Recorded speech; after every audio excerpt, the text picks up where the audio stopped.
ఒక్కసారి కొమ్మూరి గోల్డ్ కి కాల్ చేయండి. తాకట్లో ఉన్న మీ బంగారాన్ని విడిపించి మార్కెట్ ప్రైస్ కి వాళ్ళు కొనుక్కుని మిగతా డబ్బులు మీకు ఇచ్చేస్తారు. హలో అండి, అందరికీ నమస్కారం. జగన్ రావాలి, మావిగన్ కావాలి. చాలా పోస్టర్లు, బ్యానర్లు ఇది పొందుపరుస్తూ విజయవాడ, గుంటూరు పరిసర ప్రాంతాల్లో దర్శనమిస్తున్నాయి. ప్రధానంగా వైసీపీ కేంద్ర కార్యాలయానికి దగ్గరగా, జగన్మోహన్ రెడ్డి గారి నివాసానికి దగ్గరగా ఈ వాల్ పోస్టర్లు, బ్యానర్లు దర్శనమిస్తూ ఉన్నాయి. మేబీ ఎవరన్నా జగన్మోహన్ రెడ్డి గారి ప్రాపకం కోసం జగన్మోహన్ రెడ్డి గారి వాల్ పోస్టర్ చూస్తే, బ్యానర్ చూస్తే హ్యాపీగా ఫీల్ అవుతాడు. ఈ బ్యానర్లు కట్టినోడికి, వాల్ పోస్టర్లు వేసినోడికి పదవులు వస్తాయి అనేటువంటి కారణం ఇచ్చా వీటిని తయారు చేసి బ్యానర్లు కట్టడం, వాల్ పోస్టర్లు వేయడం చేస్తున్నారేమో నాకు తెలియదు.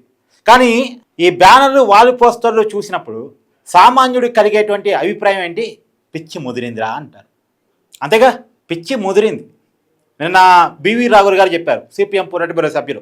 ఇప్పుడు నేను టీడీపీ వాళ్ళు చెప్పేదో, జనసేన వాళ్ళు చెప్పేదో, లేదా బీజేపీ వాళ్ళు చెప్పేదో, అంటే కూటమి నాయకులు చెప్పేది నేను పక్కన పెట్టేస్తాను, అసలు వదిలేయండి. వాళ్ళు జగన్ తిట్టడానికి ఉంటారు.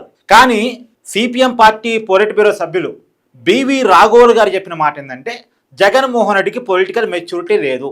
నేను ప్రతిరోజు చెప్పేది ఈ నిన్న బివి రాఘుల్ గారు చెప్పారు. నేను డే వన్ నుంచి చెప్తూ వస్తున్నా, జగన్మోహన్ రెడ్డికి పొలిటికల్ మెచ్యూరిటీ లేదు. ఎందుకు చెప్తున్నానంటే, ఇలా గనక పోస్టర్ వేస్తే, ఇలా గనక బ్యానర్ వేస్తే జగన్ రాడు, మావిగన్ లేదు. అమలు సాధ్యం కాని మావిగన్ కోసం జగన్ రావాలి, మావిగన్ కావాలి. ఏంటి అసలు ఇది? What is this non sense? Sorry to say. ఎందుకంటే ఇప్పుడు అమరావతి ఆంధ్రప్రదేశ్ ఏకైక రాజధాని అని దేశ పార్లమెంటు, లోక్సభ, రాజ్యసభ, రాష్ట్రపతి గారు సైన్ పెట్టి గెజిట్ రిలీజ్ చేశారు. లోక్సభలో, రాజ్యసభలో మొత్తం 41 పార్టీలకు ప్రాతినిధ్యం ఉంటే 40 పార్టీలు ఎక్సెప్ట్ వైసీపీ దేశంలో ఉన్న అన్ని రాజకీయ పార్టీలు అమరావతి చట్టబద్ధత సపోర్ట్ చేసినాయి. తెలంగాణలో ఉన్న బీఆర్ఎస్ తెలంగాణ వాదంతో ఉంటుంది. మామూలుగా ఆంధ్ర అంటే కొంత వ్యతిరేకతతో ఉంటుంది. కానీ వాళ్ళు కూడా ఆంధ్ర ప్రజలకు ఒక రాజధాని కావాలి కదా, కరెక్టే కదా, వాళ్ళకి అమరావతి, వాళ్ళు ఆంధ్ర ప్రజల మనోభావాలతో ఇమిడి ఉన్న అంశం కదా అని చెప్పేసి అమరావతికి సపోర్ట్ చేశారు. మళ్ళీ ఈ బీఆర్ఎస్ జగన్మోహన్ రెడ్డికి స్నేహిత పార్టీనే, కేసీఆర్ వాళ్ళ మిత్రుడే. అయినా సరే ఈ విషయంలో మాత్రం వైసీపీ స్టాండ్ కాకుండా, జనం నవ్వుకోకుండా వాళ్ళు పద్ధతిగా అమరావతికి సపోర్ట్ చేశారు. మామూలుగా దేశ పార్లమెంట్లో బీజేపీ తీసుకొచ్చే బిల్లులు కాంగ్రెస్ సపోర్ట్ చేయదు. కాంగ్రెస్ చేసే డిమాండ్ని బీజేపీ సపోర్ట్ ఇవ్వదు. కానీ కాంగ్రెస్, బీజేపీ, ఎన్డీఏ కూటమి, ఇండీ కూటమి రెండు కలగలిపి, ఈ ఇండీ కూటమితో, ఎన్డీఏ కూటమితో కమ్యూనిస్టులు కూడా జత కలిపి, కమ్యూనిస్ట్ చేతలు కూడా జత కలిపి, దేశంలో ఉన్న అన్ని రాజకీయ పార్టీలు ఎక్సెప్ట్ వైసీపీ అందరూ కలిసి అమరావతికి చట్టబద్ధత కల్పించారు. అవునా కాదా? అందరూ ఒకదారిలో ఉంటే, ఏదో మహేష్ బాబు సినిమాలో ఉంటుంది, అందరు నడిచే దారిలో నేను నడవను, నా దారే సపరేట్ అని. ఆ సినిమాలో బాగుంటుంది, పాటలో బాగుంటుంది. కానీ బయట నవ్వుతారు.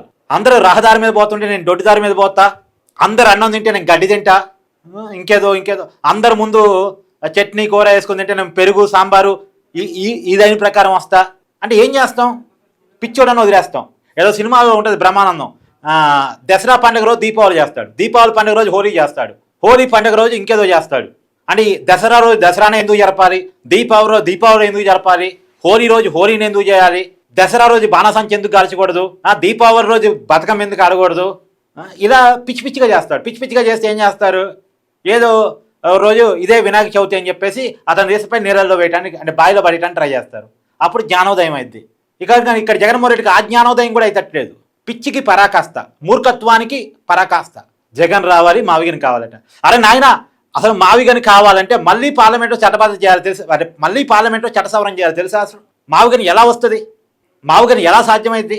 అమరావతి కాకుండా మావిగన్ కావాలి అంటే మళ్ళీ పార్లమెంట్లో చట్టబద్ధత చేయాలి. పార్లమెంట్లో బీజేపీ కాకుండా, కాంగ్రెస్ కాకుండా ఎవరు చేసేది? ఎవరు చేయగలడు? ఎలా సాధ్యమవుతాయి? ఏ రాజకీయ పార్టీ ఒప్పుకోకుండా ఒక వైసీపీ చేసిద్దా? సరే, వైసీపీ ఏమన్నా దేశంలో ఉన్నటువంటి ఇప్పుడు పెరగబోతున్నాయి కదా, 816 ఏమో కాబోతున్నాయట పార్లమెంట్ స్థానాలు. ఆ 816 స్థానాలకి పోటీ చేసి 500 స్థానాలకు పైగా ఎంపీలు గెలిచి దేశంలో ప్రధానమంత్రిగా జగన్మోహన్ రెడ్డి గారు అయ్యి అప్పుడు ఏమన్నా మారిస్తే సాధ్యమైతేమో. మరి పోటీ చేయమనండి, దేశం మొత్తం వైసీపీని పోటీ చేయమనండి. బుర్ర లేదు. అందుకనే మొన్న ఆర్కే గారు తిట్టింది. ఆర్కే గారు ఊకేం తిట్టా, ఆయన ఏదో మత్తులేని మాటలు మాట్లాడతాడు, ట్రోల్ అవుతాడు. మరి దాన్ని పట్టుకొని వైసీపీ నాయకులు, కార్యకర్తలు పిచ్చి రాతలు, పిచ్చి కూతలు, పిచ్చి మాటలు. ఏది ఏమైనా అమరావతిని కదిలించడం అనేది జగన్ వల్ల కాదు. వాస్తవం అది. అమరావతిని కదిలించడం అనేది జగన్ వల్ల కాదు. ఒకవేళ కదిలిస్తానని చెప్తే జగన్ అధికారంలో రావటం కూడా సాధ్యం కాదు. మళ్ళీ చెప్తున్నాను, ఇదే జగన్ రావాలి, మావిగన్ కావాలంటున్నారు కదా, మావిగన్ కావాలి అంటే జగన్ రాడు. ఎందుకంటే ప్రజల ఎమోషన్స్తో ఆడుకునేవాడు, ప్రజల భావోద్వేగాలతో ఆడుకునేవాడు ఎప్పటికీ నాయకుడు కాలేడు. అయినా ప్రజలతో ఈగో ఏందండి? ప్రజలతో రాజీ పడాలి కానీ, ప్రజల అభిప్రాయంతో రాజీ పడాలి కానీ. సో జగన్ రావాలి, మావి కానీ కావాలి అనేటువంటి కామెంట్ మీద మీ అభిప్రాయాన్ని కూడా తెలియజేసే ప్రయత్నం చేయండి. Thank you.